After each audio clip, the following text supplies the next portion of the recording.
2, 1. Go ahead, Hightower. Oh, howdy ho, everybody. Back we are at the Hightower Lowdown Happy Hour on Facebook Live. That means we're live and want you to be alive with us as well. And be happy. Get a libation.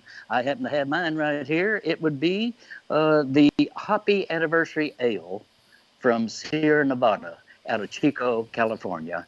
One of the great breweries in America. I was out there a couple of years ago and went to the Sierra Nevada brewery, and they had the owner hosted me there, and he said, "What do you like to drink? What kind of beer?" And I named 3 or 4 of them, and he said, "Well, let me just bring you a sample." And he brought 24 3-ounce samplers out of different beers. I could barely crawl out of the place. I could barely survive it. But nonetheless, here we are tonight with our happy hour, and the word of the day for this Lowdown Happy Hour is populism. Yes, populism. Very much in the news. It is au courant, as West Texas cowboys say. It's become a political catch-all. Donald Trump and his plutocratic government. It's populist. The dictatorial governments in Turkey, in Italy, in Brazil, in Hungary. Populists. And indeed, the right-wing xenophobes and the racists out there, they are just populists. But wait a minute, I'm a populist. So how does this all fit together? How can that be? Who is the real thing? And is populism the problem, as the media, the political establishment would have us believe, or is it the little d democratic solution for us in this country and around the world? Well, to help us sort through this, we brought one of the scholars, one of the honorable practitioners, one of the journalists who has done so much digging into these kinds of topics, and that is Thomas Frank, a historian of culture and ideas. And fundamentally, populism is a profound political ideal. Doesn't get talked about in the media, but that's what we're going to talk about here today. We're going to talk about populism, the word, but more importantly, populism, the practice, what it was, and what it is today. Thomas Frank, thanks for being with us. Mr. Jim Hightower, it is absolutely my pleasure.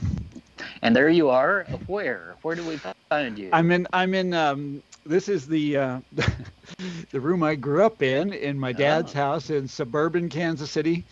The city's in Missouri, but we happen to live in Kansas, as you can see from the flag over my shoulder. Oh, yes. And you're a University of Kansas grad. You're in populist state number 1, and I'm in populist state number 2. That's right. These were the 2 places where populism burned most fiercely back in the 1890s, in the original heyday, Kansas and Texas. And you are, have you got a libation? I do, Jim. I want to tell you about it. So this is some local mineral water from Excelsior Springs, Missouri, which was one of the. Water. It's mineral water. Yeah. Mineral water. Mm-hmm. Well, okay, go ahead. After this is over, Hightower, I'm going to mix that with some Missouri bourbon. How do you like that? There you go. That works. But it comes from Excelsior Springs, which was a resort town in the late 19th century. In the populist days, people would go there to take the waters, and it's all forgotten now, and they don't even bottle the stuff anymore. But the bottling plant depicted on here was a WPA project built for the town back in the 30s, and it's still there. They've made it their town hall. It's very beautiful. It has one claim to fame, and that is Harry Truman. It's near Kansas City, about 60 miles away. Harry Truman went there on election night, 1948. All the newspapers said he was going to lose. Tom Dewey, sure thing, going to be the next president. And Truman retreated, disappeared. Nobody knew where he was. Went to this a hotel in Excelsior Springs, went to bed at 9 p.m., and said to the Secret Service, if anything important happens, wake me up. And they woke him up at about 2 a.m. and said, you've been reelected. And this is, everybody, saying the opposite was going to happen. Anyhow, that happened in Excelsior Springs. And he immediately chugged a glass of Excelsior water. Yeah. Well, Thomas Frank wrote a fabulous book a few years ago called What's the Matter with Kansas? And it might be mineral water. That could be the problem. I don't know, but it was a a transformative book, really, for the political cognoscenti to begin to consider, wait a minute, maybe we've been wrong on a few things. They didn't correct anything, but nonetheless, it caused them to pause. And now he's come out with The People Know. This is Thomas Frank's new book, just out, hot off the press. Actually, it was hot off the press in February. And then what happened, Thomas? Well, it got a little bit delayed because of this epidemic, and the idea, Jim, was that we would I would go on, once this was over, I would do one of my usual book tours and go to every little town in the Midwest. Right. You know how I love to do that. Yes. And I'm afraid that's off the table. So yeah, right. Yeah, I'm not getting in a metal tube to fly anywhere. Exactly. Okay, well let's get into this. Who were the populists? So the thing is, you know the answer to that very well, and yes, and your viewers and fans are some of the only people in America who also know that. But what I've discovered in recent days is that almost nobody else knows the answer to this, and that is that populism was a real thing. It's not just a word that political scientists made up because it sounded neat, and it's a good way of talking about the excess of democracy. That's not what it is. It was something real with an uppercase P. It was a radical farmer labor party that got its start as a kind of farmers union. It was called the Farmers Alliance, started in Texas. They tried to, the farmers' situation in the 1890s was extremely poor, and they tried to remedy that situation through cooperatives and things like that. Eventually, they decided that wasn't going to work. They had to go into politics, and they proposed a pretty radical Bill of Reforms. I mean, it was radical. Much of it has been realized since then, but the word itself, populist, I discovered when I was writing this book, was a coinage that they just invented one day. It happened in 1891. It happened about 20 miles from where I'm sitting right now. Oh my! And it was, the way it came about was this. Here in Kansas was the first state where these sort of radicalized farmers went into politics. And they basically overthrew. Kansas was a one-party state back then, as it is today, where the Republican Party controlled everything. And out of nowhere comes this group called the People's Party and defeated the Republicans overwhelmingly in the elections of 1890. It was a complete shock and a surprise. Yeah. And next thing you know, people all over the country want to sign up with this. They want their own, they want to do the same thing in their state.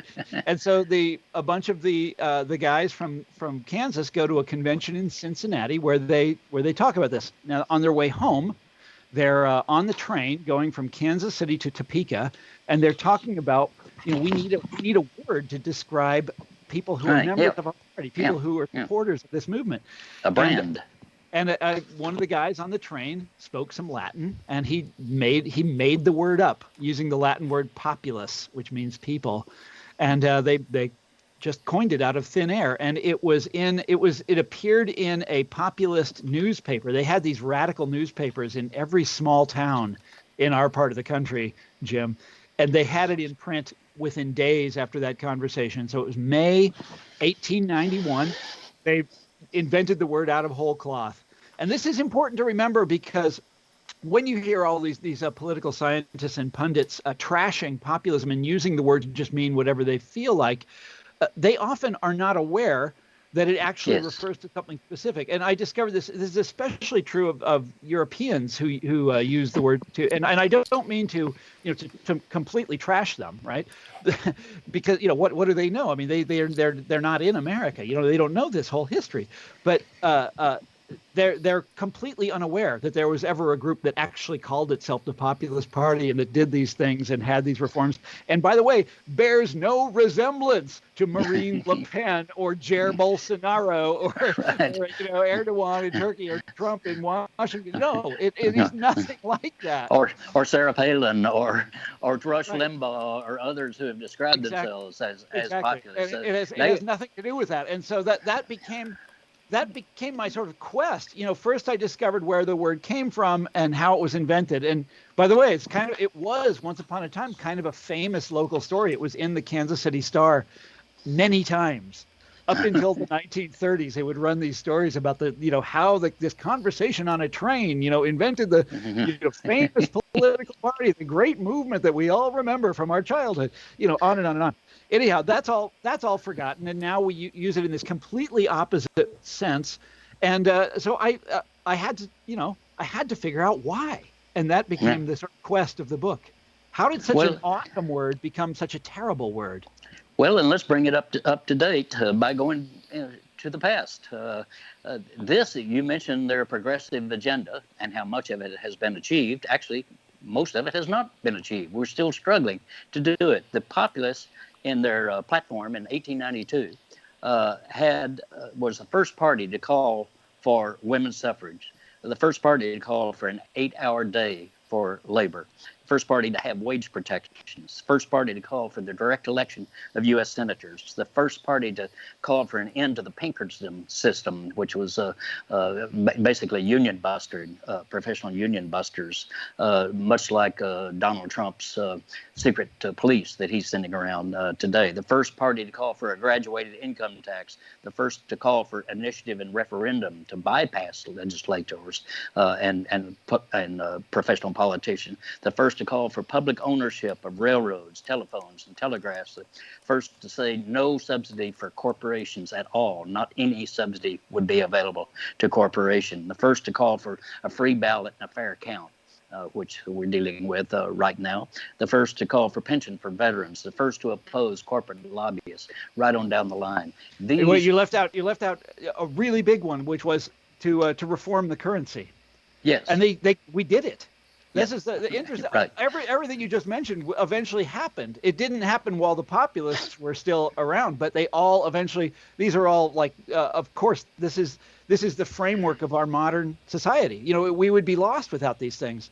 And farm programs, the Farm Bill, basically that's their invention. Right. But the fiat currency, which is this, that's how every country in the world operates today. These were the guys that came up with it. Because they were getting screwed. Yeah, exactly. By the bankers. They went out and did the math and figured out this idea. The gold standard, which is what they were on in the 1890s, was this terrible idea. By the way, I read this in the paper the other day. Donald Trump, the great populist, nominated a woman to the Federal Reserve who wants to bring us back to the gold standard. Yeah, right. Yeah, right. Yes, I know. There she is. Yeah, and she's getting confirmed. The U.S. Senate is going to confirm her. Yeah. Well, here is speaking of the messing with the money, which the bankers did. This is Mary Ellen Lees, known as the Kansas Pythoness. At a time women could not vote, she was on the political stump all throughout the Midwest, and the power of her oratory was just legendary. And she, in 1890 speech, came out and said that the bankers told the farmers that they had to raise a big crop, and the farmers did so. What came of their efforts? 8-cent corn, 10-cent oats, 2-cent beef, no price at all for butter and eggs. That's what came of it. So the farmer got stiffed by the monetary system that busted their price. But then the next sentence is, after she relates that, she would say, what you farmers need to do is raise less corn, more hell. That's it. Yeah. And that is the pure spirit of populism right there. I don't think you're going to hear Donald Trump say something like that. But he would say things like that. But what he would never do is encourage farmers to take action on their own behalf. Exactly. He's going to do it for them. Exactly. He's going to do it for them. And and if they can do it for you, then he's not going to do it at all. Well, if they can do it for you, they can do it to you. Yeah. and that's what we're experiencing right now. Well, now you use a phrase though. You say anti-populist. What is anti-populism? So here's the thing. So what I did, Hightower, and I'm going to call you that, or I'm going to call you. That's fair enough. So I traced populism. The spirit of populism through the decades. So it recurs in the 1930s. I mean, very strongly recurs in the 1930s, recurs in the 1960s, and then up to the Sanders movement of our own time. But what came to fascinate me as I did this history was this question of how did we come to make populism a dirty word? And if you look hard enough, and once I started looking, it was all there. people hated populism at the time in the 1890s. It's not Yes. like everybody in Kansas was saying, hey, great job, you guys. We want to sign on with this. No, the people who owned the state were a little pissed off about this. Bankers didn't like this. Office holders didn't like this. The sort of the upholders of the American order didn't like populism. In fact, hated and despised and feared it. And The so Democratic Party establishment hated it. Right, in the South especially, in and so yeah. both parties hated it, and they started denouncing it and making fun of it, and it came to a head in 1896. And this is a really interesting story, and you know this story well. It looked like populism was on the way up. There was a depression in the 1890s. There were huge strikes. The Coxey's army staged a march on Washington. By the way, another populist first. Yes. First ever protest march on Washington, populists. And it looked like populism was the coming power in American politics. It looked like they were unstoppable. And then what happens is what often happens in America, which is one of the two parties moves to absorb the protest movement of the day. And in this case, it was the Democratic Party. And they met in their convention in 1896 in Chicago and distanced themselves from Grover Cleveland, who was their own party's president. They're like, forget it. He didn't even come to the convention. They threw overboard the gold standard. And then the next day they nominated William Jennings Bryan, who was a 36-year-old. It's amazing to think about that. A 36-year-old one-term congressman from Nebraska who had given an incredible speech about how awful the gold standard was. We remember that as the Cross of Gold speech. Right. And he talked like a populist, but there was a problem. He was only with the populists on this one issue of hating the gold standard. On everything else, he was silent. All the issues you mentioned, he didn't have anything to say about those. But the Populist Party, then they met in their convention a few weeks later, and they said, well, this is our chance. This guy is our chance. We can forget about our other issues and sign on with him, and he's going to win. I mean, look at this guy. He's got this incredible oratorical ability. He's a man of destiny, and they did it. And they endorsed him as well and threw in their lot with Bryan. And it looked for a while as though Bryan might actually win. But then what happened is when these two conventions took place, the Eastern press, basically the entire establishment of this country, and by establishment, I mean, they were all one group at the time. It was, the press, it was the millionaires, it was the captains of industry, it was Wall Street bankers, it was even down to small town bankers, it was scholars, academia, it was preachers, and the Republican Party, of course, and they became hysterical. It was the Koch brothers network of the day. Exactly. They owned everything. And we'll talk about that in a second. But they did more than the Koch brothers. I mean, because there were no rules. They could do whatever the hell they wanted. But they went nuts.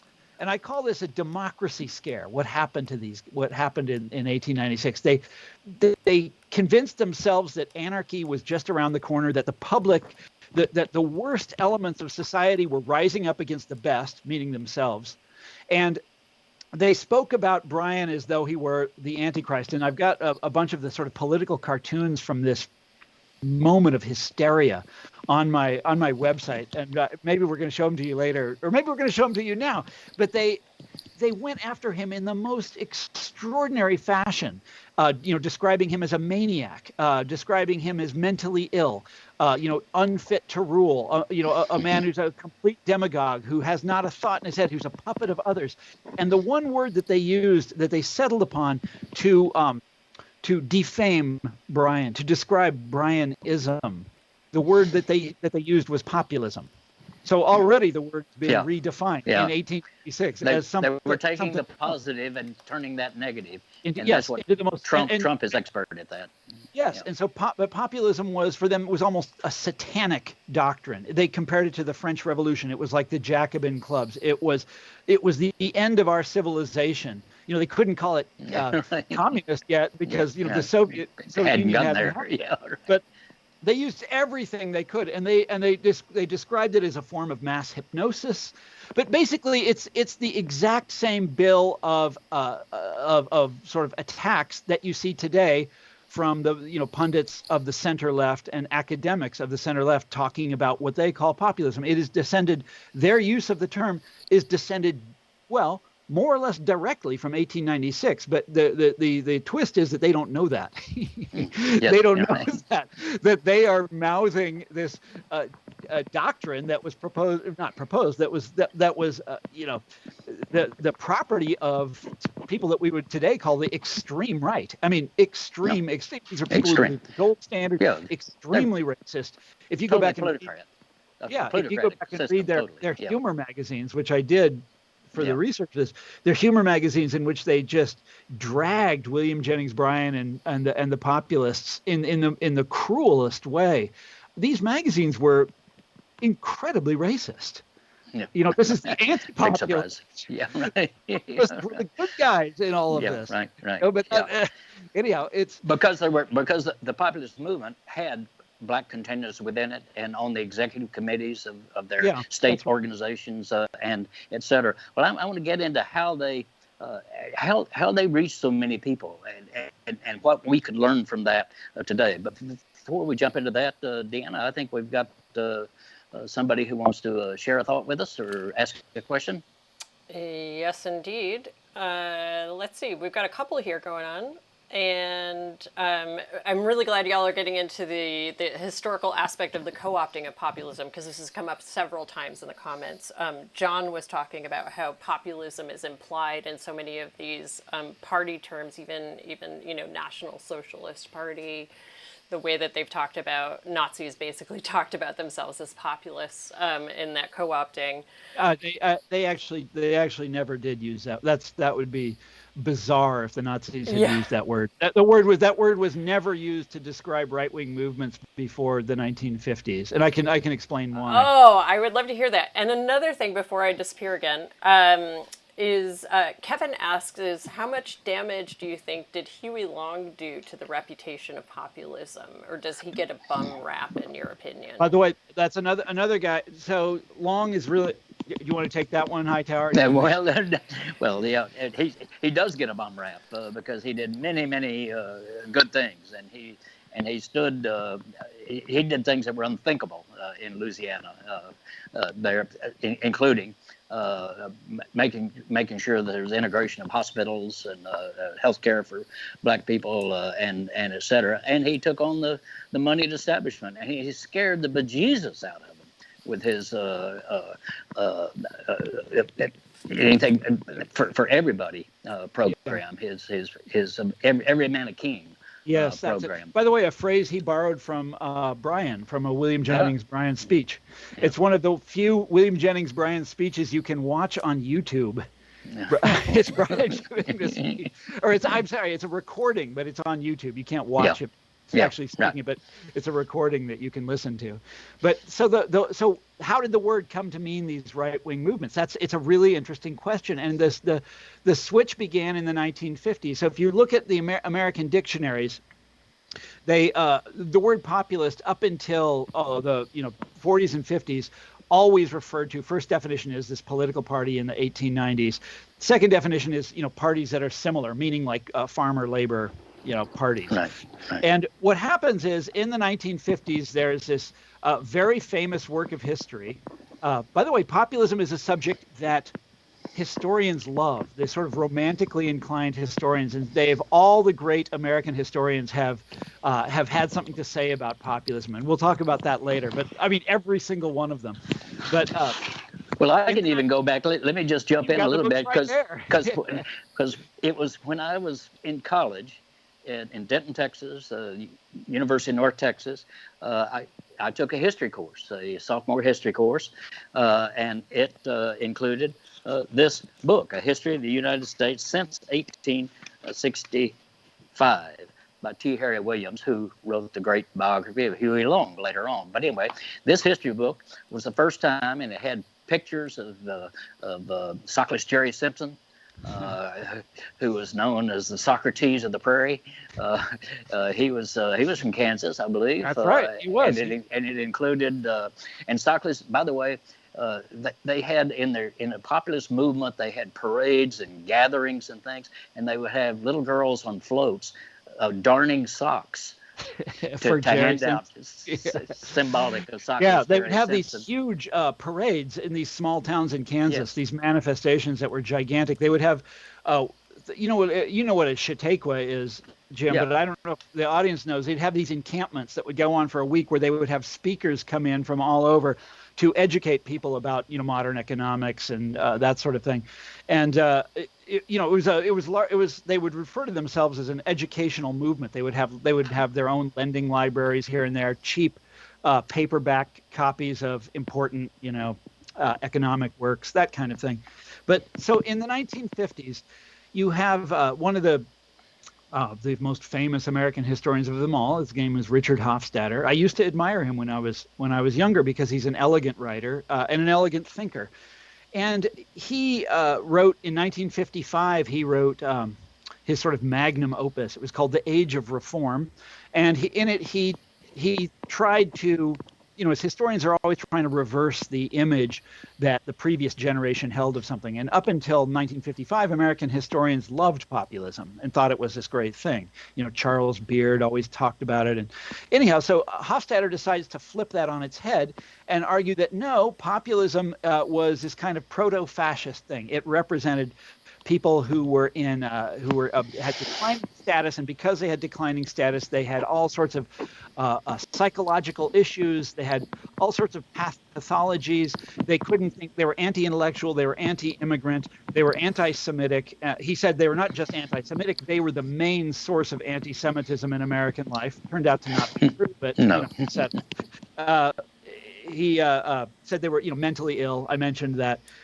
They were backward looking. They were anti-intellectual, couldn't understand modern economics. And this book was a massive success, won the Pulitzer Prize. And when I went back and read it again, two important things to remember about it. First of all, it was almost immediately refuted by the American historical profession. All the other historians were like, "What?" And there were guys back then who had been working in the archives in Texas and Kansas and in the Dakotas and Nebraska, and said, this is not what populism was at all. There are book-length refutations of Hofstadter. It was within 5 years, his whole depiction of the movement lay in ruins. I mean, the idea that there were populists who were anti-Semites, of course, but the idea that they were even the leading anti-Semites of their day was preposterous. Anyhow, but the critical thing about this book is that and this is what the modern day reader understands when you go back and look at it. It Right. was not just a book about populism. It was a manifesto for Hofstadter's generation, for this generation of intellectuals coming up in the 1950s. And they were, the world lay open to them. This was this great moment to be a highly educated, a guy with a PhD. University systems were expanding. They were hiring people like Hofstadter and his generation all over the place. MBAs were running the great corporations. They weren't being run by, a board of rich guys or some guy who had inherited it. No, they were now being run by managers. So were the great departments in Washington, the Department of Agriculture, whatever. The Department of the Treasury were being run by people with PhDs, not by party hacks. The Pentagon was being run by Robert McNamara. The great age of managerialism was at hand. And Hofstadter was writing a manifesto for that generation, for his generation of intellectuals. And the argument went like this. This is the grand argument that he made in The Age of Reform, and this is why the idea, his version of anti-populism sticks. It's because he said, we are the way you deliver reform.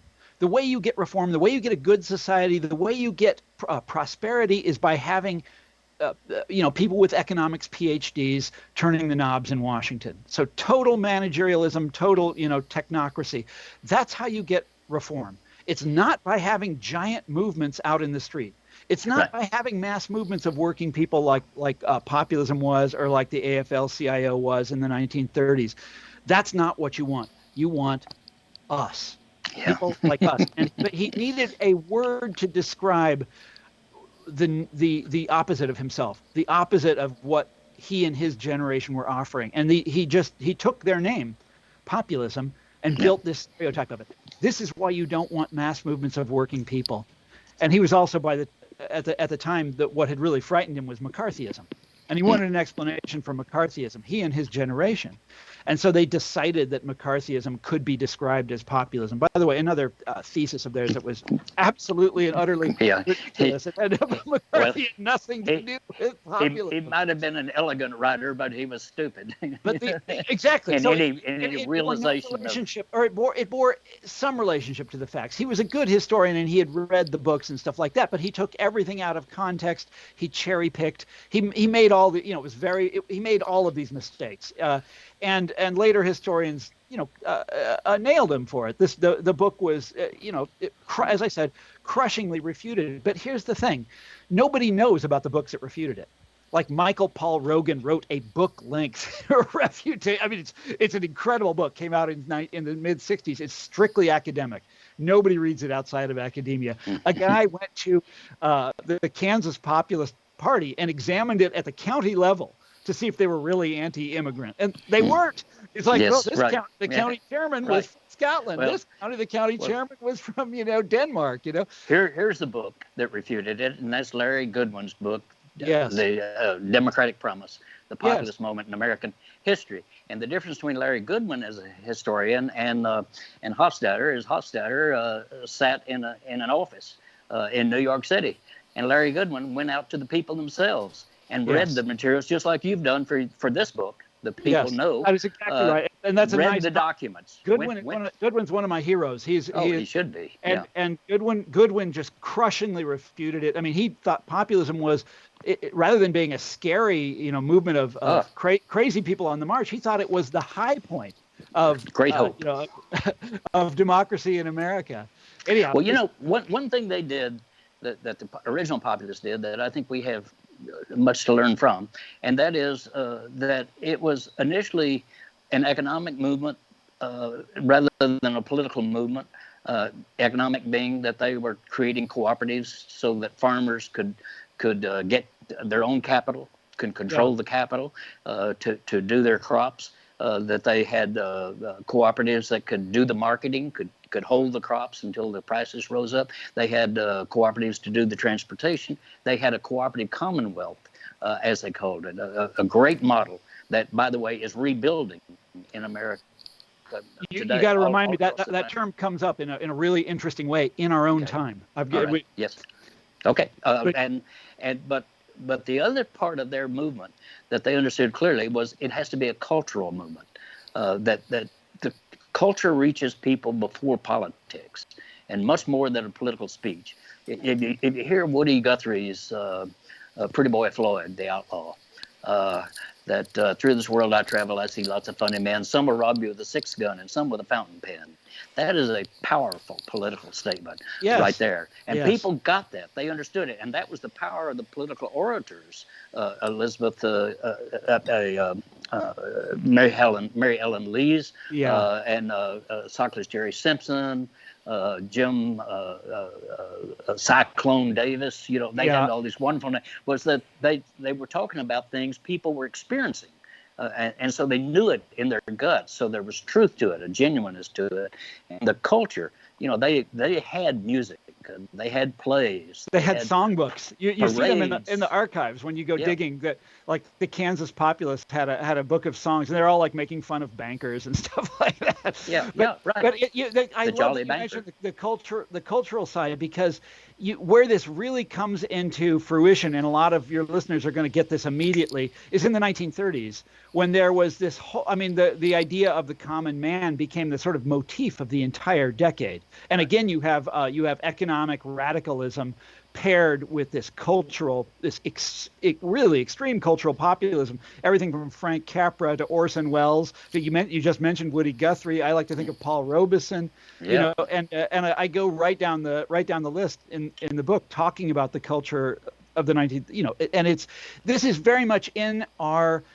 In the American grain. And it's something that is very familiar to every American when you stop and think about it. It's just we are living in such a peculiar time where we are told constantly that we have to put our hopes with the professional class and with experts, and that they're the only people who matter. The voice coming over the radio in your car. And what you think and what you say is of utterly no significance. You know that you We mentioned missed, Thomas. missed an important point that I want to go back and say, and I All right. have to say it. When we're talking about Hofstadter being proven wrong, and that's even though he was proven wrong, his stereotype of populism lived on and was embraced by Right. academia in this huge way. And so today you have this whole pedagogy. They call it global populism studies. It's everywhere in academia now. And it all traces back to Hofstadter, whether they know it or not. And here's the funny thing. It's a pedagogy based on a mistake. It's the whole thing is based on a famous glaring mistake that anybody that studied the subject knows is a mistake. You know what? Like anyhow, I'm sorry. I just had to throw that in there. Okay, Well, now we good. can Yeah. proceed to the next topic. Go ahead. Well, so much has What? happened. The Santa Clara County Supreme Court case that supposedly ruled that corporations are people did not say that. That was a complete mistake. But so a lot of history has been made by mistakes. But you mentioned something earlier, and we've got some more comments coming in that I want to bring in here. So hang on, folks, if you will. But you mentioned Chautauquas. And these were great events, came out of that populist movement of parades and songs and dramas and involvement of people, picnics, day-long picnics, and et cetera. Pete Seeger told me once, because he said he went to the Chautauquas. He used to go to them because they were in upstate New York and Minnesota and elsewhere. They weren't just in the West. And he said he went because he went for the music and the girls. And then he got to listening to the speeches. and so that's the power of culture. It brings you in a different way. Deanna, let's bring some other folks from outside our little conversation here. Holy cow. This is exactly what's resonating with people in our comments. And I just want to shout out, there are so many people from so many different parts of the country that are joining us tonight. We've got Virginia, we've got Tulsa, Oklahoma, we've got your hometown, Hightower, we've got Denison right here. Denison, Texas All right. is in here. Hello, Denison. Go Yellow Jackets. Yes. NOLA, Raleigh, North Carolina, Arizona. We got Detroit, Florida, Colorado, like just tons of people showing up tonight. And one of the interesting things, and I think this comes actually to some of the culture points, is Eugenio wants to know what y'all think of Alexandria Ocasio-Cortez as a populist and as for me anyway, as a New Yorker, as a cultural mover of the people's movement. So let's start talking a little bit about this current moment. I mean, as much as I love history, but get in there. It's total populism. She's taking on the power establishment and going right in their face. She is Mary Ellen Lee's. She's wonderful. That's exactly right. And the Sanders movement as well is yes. But the one point of caution that I would make here is that one of the lessons that the history of populism teaches is it's not about leaders, it's about movements, it's about ordinary people. Right. And that's what we have to have today is a broad social movement of ordinary people from all different backgrounds challenging the economic establishment. That's the definition of it. That's where the power comes from, as we've seen again and again and again in American history, and that's where we got to go today. Well, we can just go on forever here because this is such a deep topic and such an important one today. Not about the past is present in this populist movement, and it's possible to reach people. You can't judge people based on ideology or what you think they're going to believe. And I learned this. Speaking of Alexandria Ocasio-Cortez, when I was first campaigning for office here in Texas, and I went over to Tyler, Texas, with a guy who was going to take me through the courthouse and introduce me to the various clerks and et cetera, let me hand out my political cards and et cetera. But we got there just after noon, so everybody had gone to lunch. But this lawyer who was going to take me around said, "Let's go up to the fourth floor. There's a district judge up there, and we can visit with him." Said, "But don't dump your whole load on him because he's pretty conservative." And so we go in, and he's got his feet propped up on his desk and a big cowboy hat and his starched white shirt, and he's nonchalant about my visit, but he's allowing me to make my little pitch, and I'm saying, well, sir, I'm taking on the gas utilities. I think they're not being entirely fair with the consumers of Texas. And his feet dropped off the desk and pow, hit the floor with a bang. And he leaned into me, and I thought, oh, Lord, even that was too much for him. And he leaned into me and he said, Hightower, in your private moments, wouldn't you say they're fucking us? And so he's the conservative, you know. Yes. By the way, this brings up a really interesting point that I meant to ask you about. I've got it written down here on my notepad, because one of the things that that bugs me a lot is, what do you do with Trump voters? And the what you see from our friends in the media right after the 2000s. So my argument in the book, and you know this, is that we're in another democracy scare now. That the sort of elites in America are panicking and shrieking their heads off. In this case, about Donald Trump, who's not really a populist, who's just a charlatan demagogue. Well, he's bad news in all sorts of different ways, but nevertheless, they are panicking about democracy. And there are all of these people who wrote immediately after the election. You remember Hillary Clinton called his supporters deplorables, and she realized immediately that was a mistake.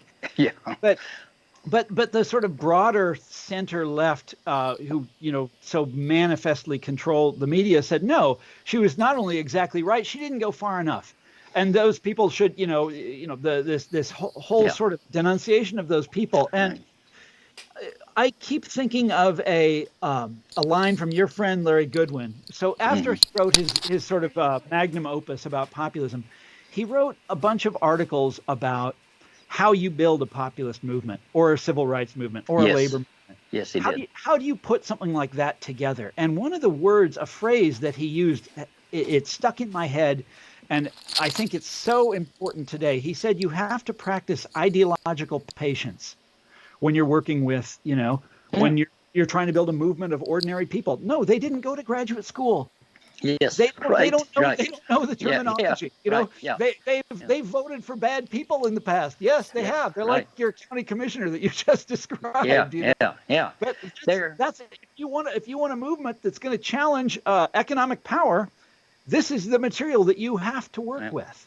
And so Fred Harris, who wrote the great book, The New Populism, former senator from Oklahoma, a good friend of mine, now over in Albuquerque.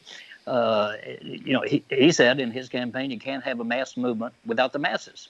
And if you're going to build a mass movement, then you got to go talk to people.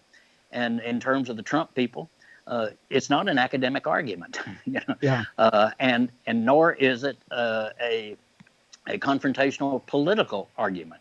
You can't start by saying what a jerk you are for supporting Donald Trump. You might start with, why is it that the first in line in the pandemic bailout for $500 billion was Boeing aircraft? And why was it all the major corporations that had money and didn't need the money, and they took the small business Main Street money for themselves? Why did that happen? And then you've got a conversation that they're going to buy into that. Yes, you're right. That is wrong. And but yet that's Donald Trump handing out that money. And so Donald Trump is not helping the working stiff. He's helping the people who are stiffing the working stiff. And that to me is you start with what you have in common with folks. That and it can be politically radical. That the populists certainly were, but it's got to touch them. It's got to touch their reality. Yeah, and by the way, Trump was actually, in his grotesque, sort of full of shit way in 2016 was not bad at sort of doing that act, but it was just an act, like Reagan before him and like Nixon before him. But it was of course a bait and switch. But I think sometimes I look at my my political colleagues, on something like Twitter, and it's like we're in a race to do the opposite. It's like we're in a reality TV show where we want to be the purest of them all, and everybody else gets voted off the island, and then there'll just be one left, and it'll be me because I've got the right line. I'll be left with the great mimeograph machine. It'll just be me in the basement telling the world what to think. But it's not about you. It is about the movement, as you were saying. Thomas Exactly. Frank. It's about the movement, building the movement, and that means you start talking about them, and you listen to them. And that's something Larry Goodman also did very good. Why don't you listen to them? And in fact, he wrote about Hofstadter. He said Hofstadter and people like that say, well, what do these people want? And he said, there's no shortage of them telling us what they want. The shortage in us being willing to listen to what they're saying. And that's our challenge. So that to me, Thomas Frank, you are a jewel. And this is his book, The People Know. It is available at your local bookstore. It is available on all the little websites and et cetera. But give us your website. That's the one people are going to want to go to. Yeah. It's called tcfrank.com. Those are my initials, TC. And it's I've got all sorts of great stuff there. There was a first serial, a good selection in Harper's Magazine, and there's the hilarious art from that campaign in 1896 against William Jennings Bryan, depicting him as Satan, depicting him as he's got a big knife in his hand. He's just killed Lady Liberty. It's crazy stuff. Well, political. I'm glad you mentioned that, because political cartoonists really were great populists, and they, I'm so envious that I'm angry. Cartoonists who were associated with the populist movement and had this really unique style, and they are completely forgotten today. I saw a book of one of them, a collection of his cartoons, and I think it was published in the 1930s or something. I don't know where you would get a copy, but anyhow. Yeah, it's great stuff. Thank you, Thomas Frank.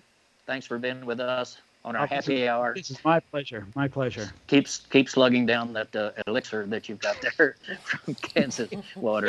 And again, the book is The People Know, and Thomas Frank does know. Thanks for being with us, Thomas. Talk to you soon. All right, so long. So long.